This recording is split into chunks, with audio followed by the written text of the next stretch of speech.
Hello, my name is Peter Parfitt. Welcome to the Brit workshop. In this video we're doing the wiring for the 750mm X Carve CNC.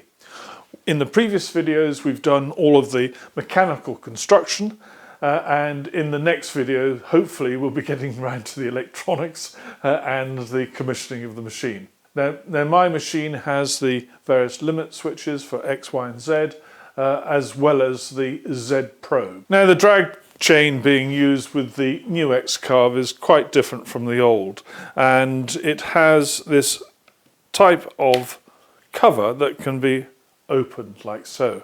And the first part of the instruction is for us to put a screwdriver in there and lift those up. And if you look carefully here, you'll see that there are little hinge elements here, and that's the same all the way along. And on this other side you can see a little sort of slot into which you can put a screwdriver. And what we're doing is we're putting a screwdriver in there and just giving a little twist, because we have to open up all of these all the way across the drag chain. And we're going to start by putting two of these post insertion nuts into the piece of rail which is behind, because we're looking for the back, behind the gantry. I'll put two of those in there, and we're then going to take one of the drag chain ends and we're going to attach this to the rail. Now after mounting that, the next instruction was to do with the Zed Probe, and because I've got the extractor kit, there's an instruction that I'm skipping. So you need to be very careful that you are following the instructions which are specific to your machine, because what I've got may vary from what you've got. Now the instructions say to lay a whole bunch of cables into the drag chain and then after that attach the drag chain to the carriage. Well, I'm going to change the order slightly, because if I attach this there, that means when I put the cables into here I can get them so the right amount is sticking out. Whereas if I put them down here with the cable sticking in, when I lift it up here I've got to make an adjustment. So I'm just going to try it this way. Also, it's not absolutely clear what screws and nuts to use for fixing this on. Well, I'm using the other two countersunk little screws, one there and one there. Those will go in there, and I'm going to use these locking nuts. Well, that's those two tightened up. So that's my assumption there, and I can now start laying cables in here. So this is the motor cable, and here I'm not sure how much this should stick up, and what I don't want is for it to foul this belt up here. So I'm leaving a little bit slack there, and if necessary I can put a cable tie or something on here to hold that away from anything important. Now when you're putting the stepper motor cables in, I thought I'm going to have to put a label on one end to remind me what cable this is, but actually they are marked, and it does say on here this is the X-axis one. It's got a label there saying it's X-axis. This is the X-axis here, this is the X-axis stepper motor, and these only go in one way. In it goes like so, and then into the drag chain. And again I'm leaving a little bit of slack there, and I'll continue that process for the other cables. Now I'm slightly worried about this power cable, so what I'm going to do is I'm going to fix it to one of the screw positions here, and I'll show you how I'm doing that. I've got one of these little plastic cable clips that fits round a cable. It then has a hole for a screw to go through, and I'm going to put that just there. However, rather than using the provided short screw, which is too short, I'm going to use a slightly longer one. That means I can do this up as it should be done up, and I've put the washer back on, and I'm also putting this lock nut back on, and I'm going to tighten that up, and that's nice and tight. So I can now put my cable clip over that cable. I've put a washer underneath, washer on top, and then I've got a lock nut. Make sure I've got enough sticking up. I think that should be fine. So that's nice and tight. Now this limit switch cable, which goes from this limit switch here, I'm going to attach it to it, and I'm going to use a little bit of my curly stuff that you've seen before. Do you remember I used some of this sleeving on my original X Carve build? I'm going to use some of it here, really to help tie this limit switch cable onto the motor cable. Those leads are joined in such a way that they're mutually supporting each other. I think either one cable tie there, or use some of my special stuff again that brings it into this point and then around and on in, which is what I think I will do. You'll think it's odd because behind me all the wiring's done. Oh, so I thought. In the instructions it said that if you have the Zed Probe and the dust collection kit, do not fit the Zed Probe cable yet. And so I blindly went on and got all the way through this, and now I realise that cable needs to be fitted.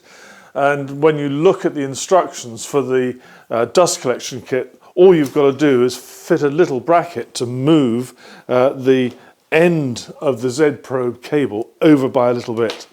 And if in the main wiring instructions it had said, find this piece now, fit it, and then fit that cable, it would be dead easy. So my recommendation is, if you have the Zed Probe and if you have the dust collection kit, find this little relocation bracket, fit it before you do all of the trunking, which I've now done. Well, I feel that that's quite good now, so I'm going to close these bits down, and I'm pretty happy that that's a good job. And so closing these down. Incidentally, if one of these comes off, do not panic, because just hold it up against there like so, push with your thumb, and that's the hinge back into the joint. So that's those. Now I'm going to bring these cables carefully together. So we're now expected to bring this round. All these pieces are going to be dangled off the far end of the bench over there. Now what I don't know is exactly where this end should go, so I've left it loose for the time being. Now in the instructions it says that when you come to join the end of the drag chain to this drag chain bracket, that you might experience some difficulty, and that's true.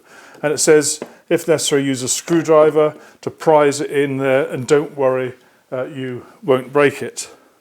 Well, I'm going to use a tool which in America is called a crescent wrench, and in England we call this a crescent wrench. And so that's what I'm going to use, and I'm going to use that to squeeze the fixed end of the drag chain. There we go. And once you've got it past a certain point, it will then click into place. And so that really wasn't difficult at all. And I've still got this so it's mobile. I can tighten it up in place once I know where it should go. And I found that the center point, which is about there, is right for my setup. Now the way to check where to fix that is to move this to each extreme, left and right, and make sure that as that carriage moves across, that the drag chain is not putting any undue stress or strain on any of the movement. Now you can see I've blinged this up a bit. I've put a bit of my spiral wrap around it. There's a little bit spare there because I don't know what's going to happen over here. I didn't include the mains motor lead in that, and I'm now fitting these zip tie mounts to the bit of rail here. Now I found that these are pretty stiff, and so you might need to use a pair of pliers. If you do, try not to scratch the anodizing on your rather smart bit of rail. There we go. If you look at the zip tie very carefully, you'll see that it has a sort of bit that sticks out that way. And the way you use one of these is to feed the end in from the side which is opposite that little sticky out bit. There we go. Now if you're reading the Inventables instructions, it said just put 3 of those zip tie holders up here, and another one gets used down here. And it's used for, that extra one is used for the Y cable that's going to go from the end here, the end which is opposite there, this end here, all the way across here. Well, I've discovered that this cable fits neatly into the channel of this support rail that goes across. Now, in order to get it to stay in there, I'm using a little small piece of my spiral wrap close to the end, and I'm pulling the cable tight, and I'm going to push, and that's got it in there nice and tight. And I've got another piece there, and I've got a piece at this end here. So that is keeping that cable in there really nicely, and I'm happy with that, and it looks pretty neat. And the final cable for me to attach is the shorter of the two Y cables. The long one, of course, goes from the far end this way, and the shorter one's going in here. And that's going to join up with these, and it's going to run in drag chain, which will be fixed here, and then that will curve round to a fixture which is going to be in this sort of region here. Now, the fixture is going to go into the channel which is underneath the wasteboard, and then this should then go in next. However, before you fit this, I think it's easier to put the other end of the drag chain bracket on first, because otherwise you're working in an awkward place. So that's that fixed on there, and I can now mount this on that bottom rail. Now I'm going to do the same as before. I'm going to fix the end of the drag chain up here, feed all the cables in all the way along, and then bring this round and fix it down there. We've got to now assemble the sideboard. It's pretty straightforward, so I'm going to skip most of the detail. So this is the final look. Now the key thing to note is that the rail that's on this side here, where the cutout is in from the end there by, it's just under 30 millimeters. The main thing is to make sure the distance there is the same as the distance at this end here. And other than that, it's fairly straightforward. Now, these latter instructions on the Inventables website are not quite up to the same standard as the previous ones. Nonetheless, I've managed to work it out. The drag chain end is going on here, and that's the actual end that's on the drag chain as it's delivered. I'm going to pop that on there. Now I've fixed this bottom fixing point for the drag chain in place. I'm just going to give you an idea of how far it is. The centre of it is about 39 from the back. It's not quite halfway, it's slightly closer to the front than it is the back. I've got all the wire here. I don't know if you can see, and I've made a slight change in this area here. Before I had this cable coming all the way to there, I've pulled it out and put my little fix back in there, so that's held in place in that channel. And I've then grouped the cables together at this point with the spiral wrap, brought them round the corner into the drag chain, so it's going in at the front of the drag chain, and so they've got to come around this corner, and I've checked it doesn't foul anything. My only slight worry is whether all these cables are long enough that are sticking out here. I suppose they must be. We'll see.